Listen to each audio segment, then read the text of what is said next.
to start into another multi-day yard project. Looks like the forecast shows that at least for the next 8 or 9 days, it's going to be really nice.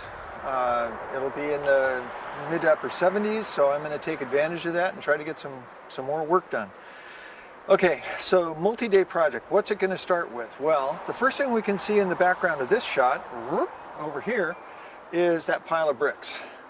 That there pile of bricks last year did a couple of interesting things. Broke with the truck, hurt my shoulder, all kinds of stuff. Anyway, I want to move those off of here because we're going to get some topsoil. And the goal of the topsoil is to put over all of the grass in the front yard, the backyard, to assist in it growing, building up the soil, overseeding, all that kind of stuff. As well as we're going to start getting some more mulch for the rest of the garden area. So to facilitate those things, I've got several days of projects to do. Starting with the bricks, and then I'm going to wander around and show you some different places where that stuff's going to go. Okay, so stand by. Okay, a whole bunch of videos ago, I showed this pile of branches, twigs, and other things that we pulled out of the last batch of mulch we got that I intended to run the chipper shredder on. I couldn't get the chipper shredder to start until very recently. It still only runs well on choke. Anyway, I want to chop that up because the next thing I want to do is I want to take those last remaining irises, and the irises you see going down the side of the stream here, and my goal is to pull the irises out, put the rototiller on the tractor, and till that area up. I've got to be careful down here because I've got some stumps that were from some trees that were supposed to be arbors but weren't, and they were going to be a problem, so I cut them out. And I think I'm actually going to leave these irises alone. Anyway, I want to get that tilling done before the new batch of mulch comes in. And then more of those bricks. The idea is that these bricks are going to be single layer around the planters that are the black plastic ones that don't have bricks yet. So getting the bricks off of the lawn will facilitate doing the mulch and overseeding, and getting them out here is going to get them much closer to their point of use. So I can't do that all today. Wouldn't even try. Oh yeah, I took the blueberry palace down. Let me go over there. So several videos ago, Brenda and I made this what I call the blueberry palace, getting a new rock border around it, getting more space around the blueberries when there's the cover on it, the agrabah that we use to keep the birds from eating all the blueberries. It's late in the season now. We don't mind the birds taking what's left. So the agrabah and the tool is removed, and we intend to take the frames out to the peppers and give them a little bit of their own little greenhouse out there to finish off the season. So yeah, that's another part of what I want to do. Anyway, all this stuff you see out here where the buttercups are still on the ground, and even the bare ground that's there, that pile of stuff that I pulled out of the stream, that little bit of remaining stuff from the stream. Underneath the tarp is leftover rounds of wood that are going to go into the new raised up planter beds that Brenda has ordered. They're the metal kind. But my intention is all the buttercup you see is going to be removed and replaced with mulch. So that's the plan. Like I said, a multi-day project. Let's get started.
quick wrap up. That's the spot where all them bricks used to be.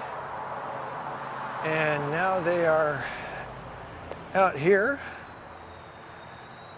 kind of just placed around the sunflowers and around what I call Iris bed 2, and a few leftovers around the bananas, and a bunch set in place out here by the bamboo because my wife wants me to change out the river rocks for the red bricks. So once again, since the priority was to get the lawn area cleared, I just wanted to put them out near where they were going to be used. So there you go. And now to task number 2 of the day. Okay, well, there sits task number 2. Champion Chipper Shredder. I'm sure there are going to be a lot of folks out there who know a lot more about small motors than I do. Anyway, it wouldn't start for me at all, and I finally did take the inlet apart and shot some gum out in there, and I got it started, but it won't run on run. It'll only run on full choke.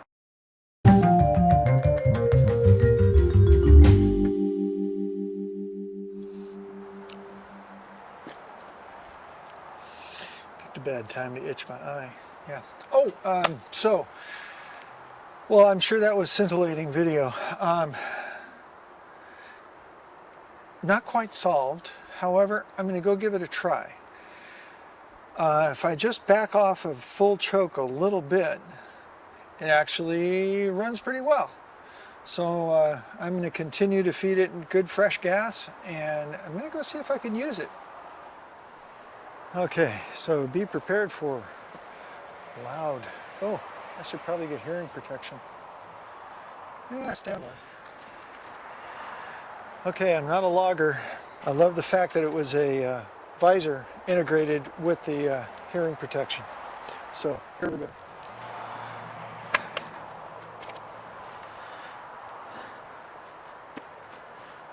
Ignition on, fuel on, full choke.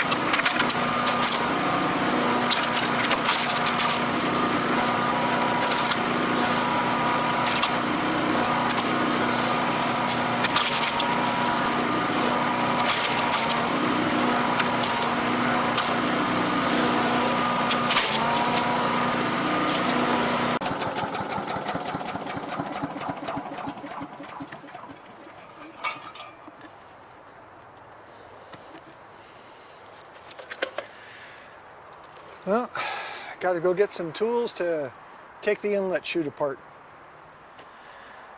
Okay. I've got a few tools, because I don't remember which one is the magic one. 10 mil is a good start. Boom.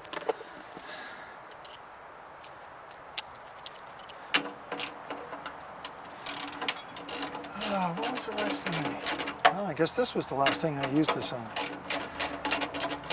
When I was doing the unrecorded, unvideoed work of my first attempt at, oh my gosh, my first attempt at trying to, I thought it was a problem with the gas tank, or there, wasn't getting any fuel delivery. And I was reticent to take the air cleaner and get to the carb, the throat. And when I finally did that, I was finally able to make it work. At least it started up for me. Oh, I forgot. They do have nuts on the back sides of those. Okay, 10 mil. socket. No, I have an 11. Perfect. Let's use this. What's that? Oh, my wife got me a wonderful tool set. Are you kidding? And I was just thinking that for the YouTubers out there, there's a guy who I initially saw on Facebook, but I also found on YouTube. He's a machinist in Australia, in Queensland, that cutting edge engineering.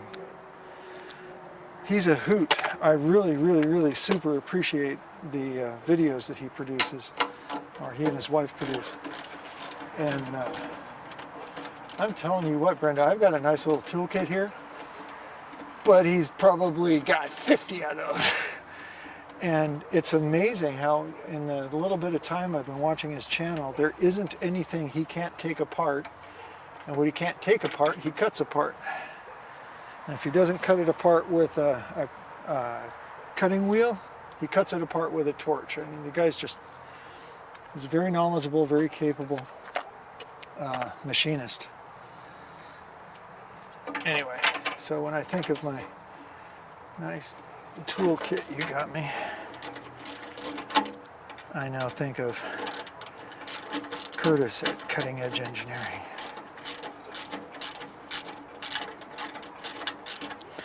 Yeah, he's a machinist and I'm a bass player trying to play with machines. Yeah, that's the ticket. Lordy.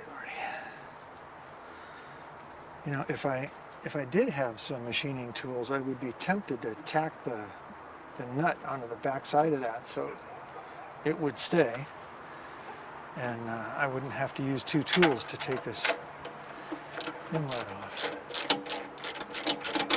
But, oh well.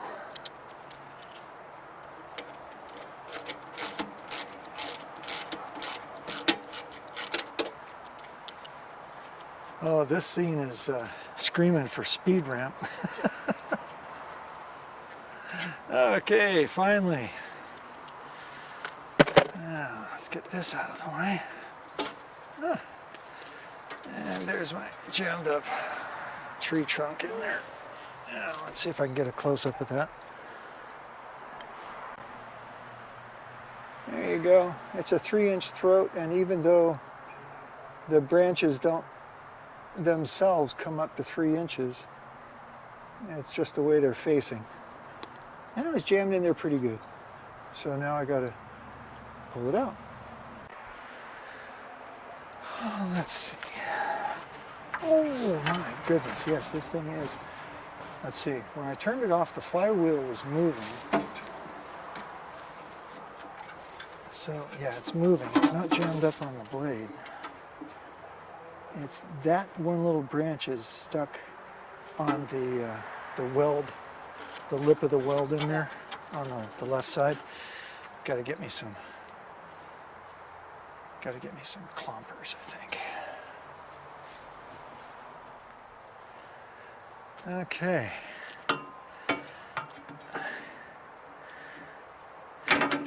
Aha. Okay, full disclosure. That was a little subterfuge. I had already done that, so I reenacted it. Okay, and now to put the thing back together. Another scream for a speed ramp.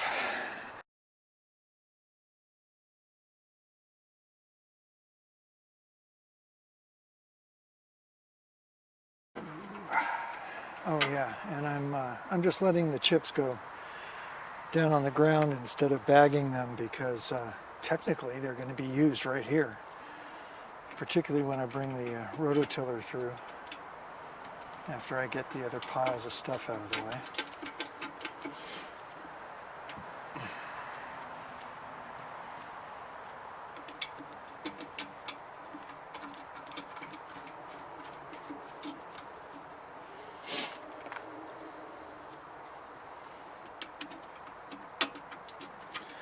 I sure appreciate all the people who are watching my channel and those who have chosen to subscribe.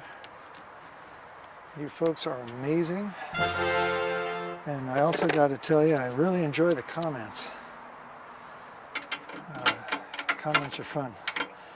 And I do reply to the comments.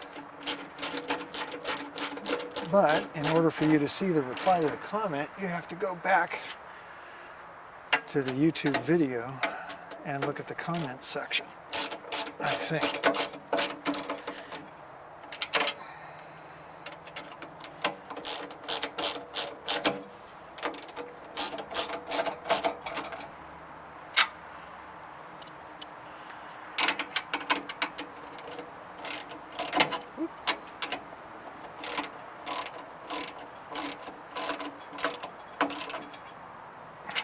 Okay. One repair affected. Or not repair, I guess that would be just a feed jam fixed up.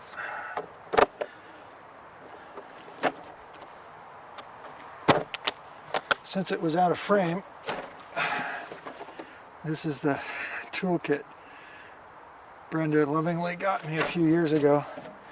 I think the idea was to give me no excuses to not be able to fix something. Or less excuses. I don't know. Okay. We'll move the camera back and start feeding junk in again. All right, here we go.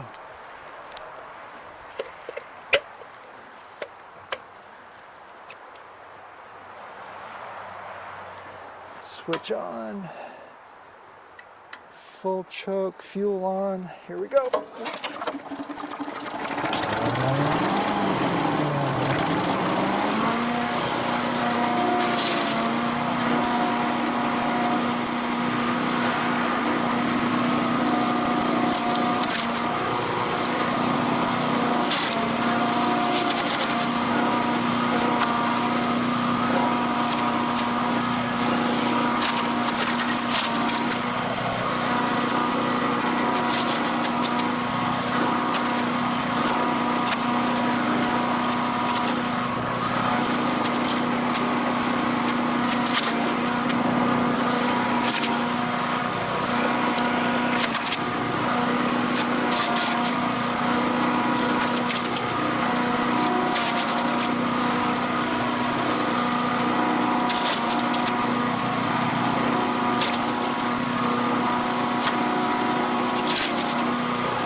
Well,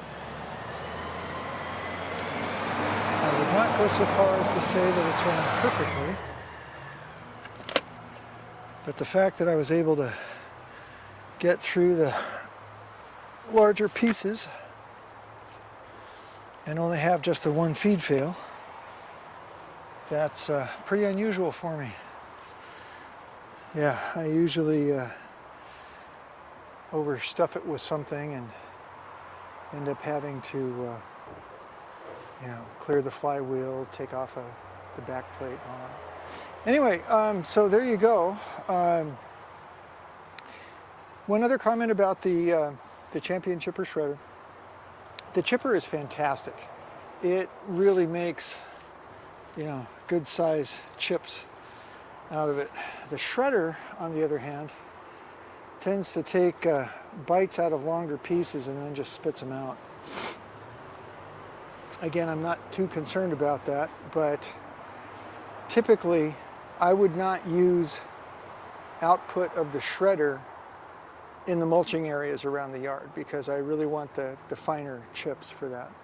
Oh, and a reminder, just in case you hadn't seen the video from earlier in the year where I had gotten this load of chips from one of the people who use the chip drop application. It's a web, not an app, it's a web service, web page. And all that stuff you see piled up here is coming out of the load that was supposed to be mulch chips, if you will. They most decidedly were not. Yeah, I think, I can't remember what I called that video, something about spreading chips, sort of, or something. But there you go. So that's task number 2 for today. I don't think I'll be able to, I don't know, I'm gonna go look and see what's on my to-do list. I'll rake this out. I'm not quite ready to set up and run the rototiller. That'll be another day. Okay, so there you go. Old Champion Chipper Shredder is running and working for me with a little assistance. You'll not be able to see that from there, but this is the choke lever. That's full choke, and I was just like one step off of that. It feels like there's a little detent in there after the full choke. And if I went any further into what would be normal run position, it would just stall out. Anyway, there you go. Switch is off. Time to kind of touch this area up a little bit. Thanks for hanging in there.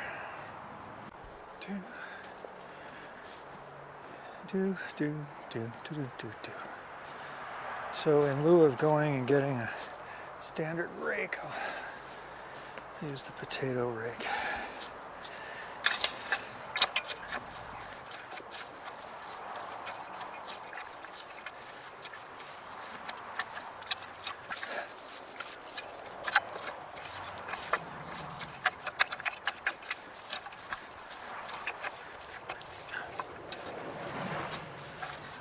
If this stuff's gonna gum up my rototiller.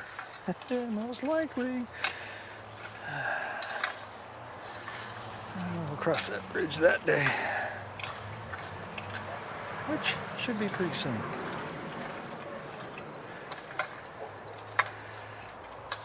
Okay. Well, it's gonna have the appearance of looking even, but you might roll an ankle out here.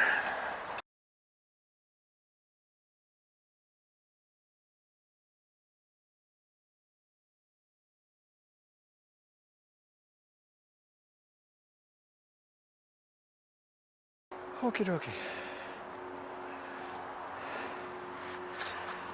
It's also garbage day, so hopefully my yard cart is getting emptied out so I can have more room for more of this.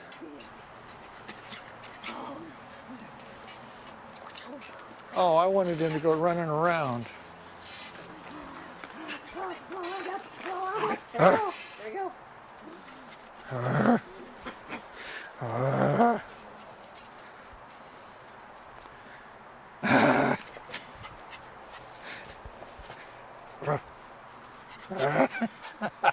Hi, puppy.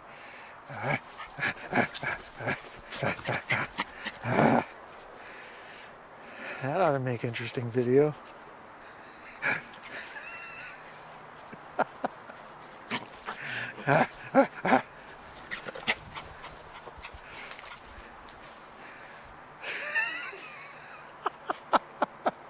Zoomy's going.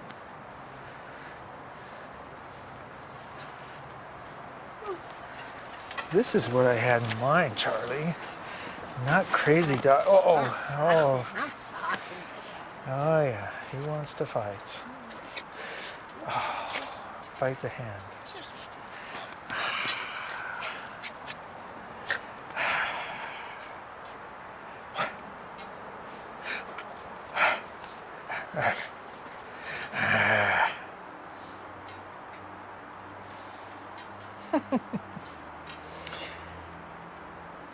Well, that's interesting. Another shout out to Cutting Edge Engineering, because they intercut their dog all the time.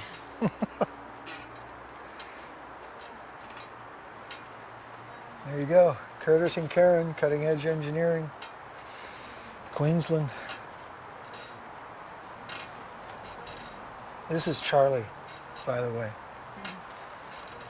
We had to trim the heck out of him, pretty much down to his Skin. spotted skin, because I don't know, I guess I missed a couple of days of combing him out. Yeah. And he just matted up horribly. Well, not really that bad. Bad enough for us to... Bad enough that if you did those spots, you might as well do it all. Right, yeah. It was time. Yeah, It was a little too long. Couldn't see his face anymore. yeah. So, fortunately, it's still summertime, or the beginning of fall, and it's still pleasantly warm, so he's going to get his coat back before winter. And hopefully we'll be able to find a little trimming attachment that'll give him just the right puppy cut length. And we'll keep up with him. Anyway, this is how day two, the second project of the day actually ended, is us just getting a little time in the swing. Yeah. Like the mosquitoes, Charlie likes how I taste.